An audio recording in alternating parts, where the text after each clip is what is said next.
Hello and welcome to the next video in my Hall of Fame series where I cover the players that my Discord has chosen to be in our LOL Esports Hall of Fame. Today's video, as you can tell by the title, is about PraY, the LCK AD carry. If you missed the last couple videos, which not many people watched, they were on Gorilla, Wolf, Gorilla obviously being a duo with PraY for many years, as well as Duke and Leopard.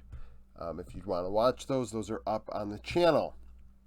The rules on how somebody gets voted in are on the Discord. If you'd like to participate, the 9th class is being voted on as we speak.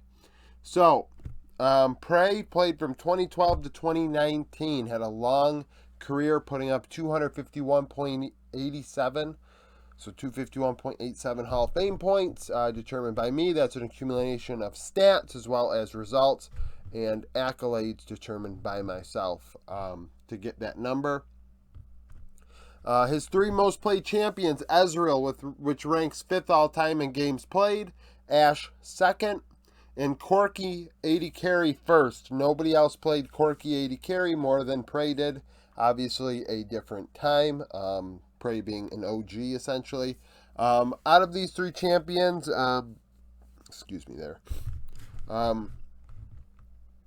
over 1 out of every 3 games, he played one of these 3 champions. These were his bread and butter. Ashe being the one he's most known for, because we're going to go over his other stats, and Ashe appears more. So KDA, his best champion with over 20 games played in KDA was Sivir. 5.4, which is 12th all-time with players with over 20 games of Sivir in their career. Second, Corki AD carry, 5.15 is 6th. And then third, Ashe, 506, 6th all-time amongst AD carries. Win rate, first, Ashe, 74%, 4th all-time. Second, Kalista, 73%, which is 2nd all-time.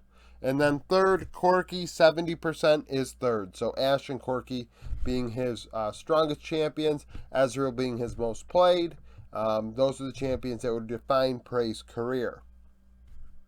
At 18 years old, he began his career with Najin Sword in the LCK. In winter, he'd play 9 games, put up a 5.47 KDA. Actually, could have been summer. 5.47 KDA and 78.8 KP. And in the playoffs, he would dominate in 12 games with an 8.11 KDA and 74.8 KP, winning the region, going to Worlds in his debut year. 5 games played, 3.75 KDA, 7.69 CS per minute. Definitely a strong start, right? Anybody can see that. You know, PraY went onto the scene and was excellent right off the rip. 17.58 Hall of Fame points. The next year, in 2019, he'd stay with Najin Black Sword. In winter, he would follow up his summer win with a winter split win. In 25 games, he had a 7.33 KDA, which was 2nd amongst AD carries. In spring, he'd fall off a bit. I mean, it's hard to keep those numbers going. In 14 games, he had a 3.58 KDA, which was 7.1 with a 7.17 CS per minute, which ranked 3rd amongst players at the event. And then, in the region. And then in 2013 summer, in 6 games, he'd have a 3.13 KDA. He'd be able to go to Worlds for a 2nd time. He'd go to Worlds many times throughout his career. In 8 games, he had a 3 KDA, 7.4 CS per minute, and 65.3 KP. He had such a good year, actually, when it came to results, that he had over 50 Hall of Fame points at 19 years old in 2013. In 2014, with Najin Blacksword, he would fall off. Eventually actually being benched. In winter, he had 6 games, 2.67 KDA, 7.76 CS per minute. So, I mean, hell, that's his worst. Those are his worst stats he ever had, and they would only get worse. In spring, in 6 games, 2.1 KDA, 7.19 CS per minute. He would then be benched. He had just under 4 Hall of Fame points that year, and then would leave to what would become the Tigers. We have Ku Tigers, Hua Tigers, GET Tigers, and then eventually Rocks Tigers. So Tigers is what we're going with here. In preseason, at 21 years old and 8 games, had a 6.1 KDA, 8.5 CS per minute, 71.2 KP. He returned to form, needless to say. In winter, he would win the split. In 31 games, led all AD carries in KDA with 7.8, and third in CS per minute at 8.7, 70 KP. I did notice when looking at his career, he definitely was more of a KDA player than a resource player, playing weak side and not dying. Not often did you see him with a super high gold share. In 3 games in winter, they would struggle. 1.4 KDA, 7.9 CS per minute, 76.6 KP as they fall off and don't go to MSI. 2015 summer in 42 games, they'd have a 4.5 KDA, 8.4 CS per minute, 71.7 KP, 571 damage per minute.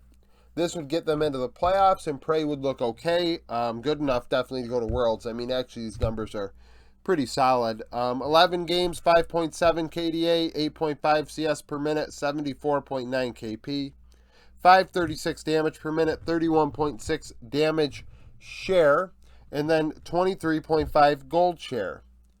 He would make a long run at Worlds in 2015 with Coup Tiger, sorry. In 17 games, had a 5.1 KDA, 8.5 CS per minute, and 64.4 KP. 559 damage per minute, 28.5 damage share, 23.4 gold share.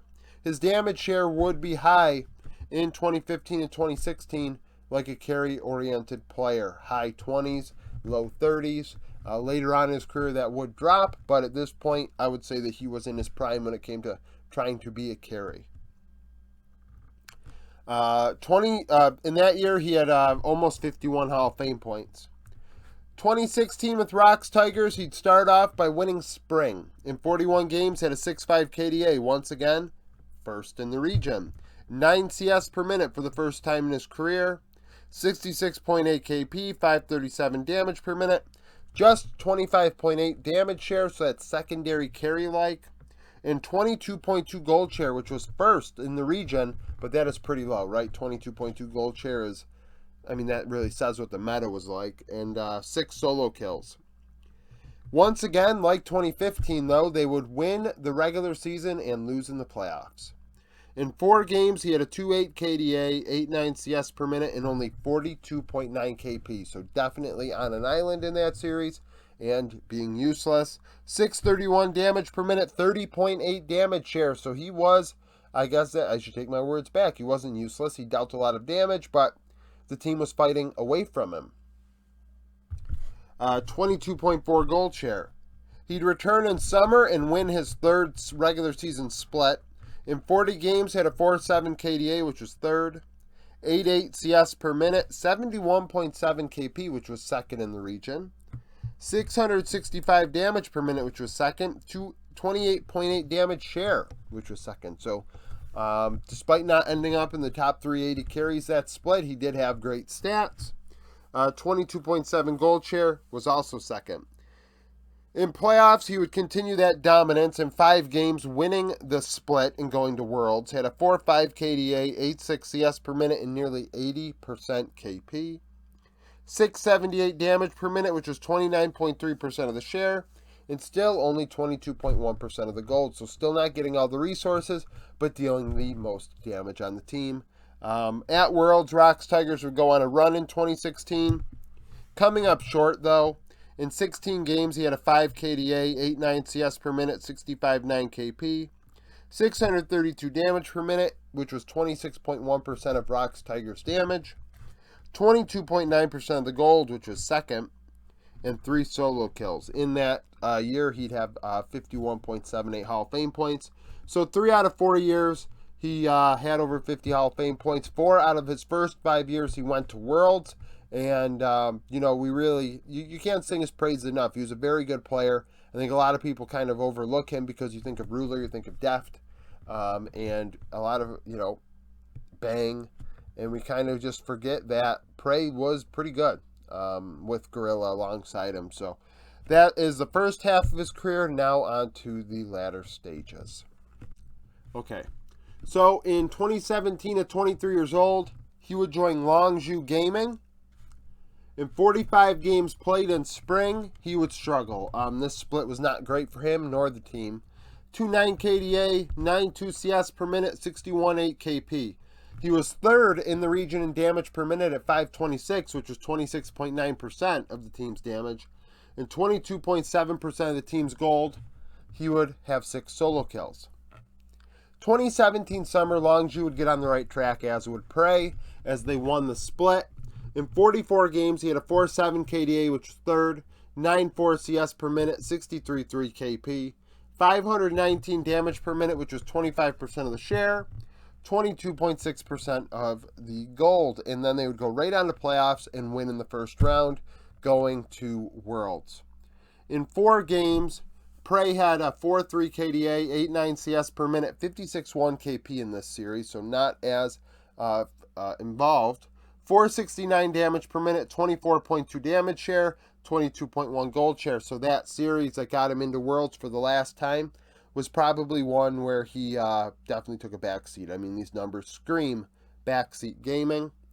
At Worlds, though, he stepped it up. I mean, probably the highest damage numbers he had in his career at an international event up until that point. I mean, he looked good at Worlds 2017. In 9 games, had a 4.9 KDA, 9.7 CS per minute, 69.7 KP, 681 damage per minute, which was 33.8% of the share, 23 gold share. Those numbers still don't rank top 3 at the event, as it was a bot lane centric meta, but PraY did not look out of place that year with 36.57 Hall of Fame points. In 2018, with Kingzone, PraY would win the split in spring. 40 games played, 8.2 KDA, second in the region, reminding everybody of what PraY was just a few years earlier. 10.4 CS per minute for the first time in his career. 66.4 KP, 633 damage per minute. Continues to be a carry with 30.6% of the share. 22.9 gold share, which is third. In the playoffs, he would play in 4 games and win, going to MSI. 9.8 KDA, I mean, geez. 11.7 CS per minute. Can we scream MVP for that playoff series? 85 KP, 765 damage per minute, which was over 40% of the share. 25.5 gold share. One could argue that series was the one that really showed PraY's carryability more than anything else. In MSI, that year it would be his final international run. In 18 games, he put on a good show. I mean, definitely tried to carry, dealt as much damage as he could. 3.3 KDA, 10.1 CS per minute, 67.9 KP. So very unlike his LCK numbers. I mean, he's dying about 3 times as much. 629 damage per minute. That was third at the event. His share, 35.1, also third. 24.2 gold share. So, I mean, his 2018 spring in MSI gave us a glimpse of what PraY's prime was. And then after that, he just kind of fell off. I thought his summer was okay, but in the playoffs, I mean, the team just kind of bombed out. In 43 games, he had a 4.4 KDA, 10.2 CS per minute, below 60% KP. 480 damage per minute, so dropped a lot of damage. 27.9% of the share still, and 23.4% of the gold share. In playoffs in 4 games, he'd have a 1.2 KDA, 9.5 CS per minute, 63.6 KP. Under 300 damage per minute, which was 23.6% of the share, 22.8% of the gold share. So the playoffs looked very bad for him. Regional qualifiers, they got swept 3-0. 1.3 KDA, 10.1 CS per minute, 78.1 KP. 412 damage per minute, 33.2 damage share, 24.2 gold share. PraY would then leave Kingzone after that year. And at 25 years old, he took a break in spring, found a job in summer with KT Rolster, and played his final split. In 44 games, he had a 2.7 KDA, 9.6 CS per minute, 59.5 KP. 393 damage per minute, which was only 26.1% of the share. So not dealing a lot of damage, going out with a whimper. 24.2% of the team's gold. He had 2.5 Hall of Fame points that year. One could argue he played 1 year too long, tried to push it, as many do. And his MSI was his final hurrah for his career. So Comment down below with your opinions on PraY. Like the video if you like it. Subscribe to the channel for daily League of Legends content. Follow me on Twitter. Join the Discord. Become a YouTube supporter. Hope to see you again tomorrow.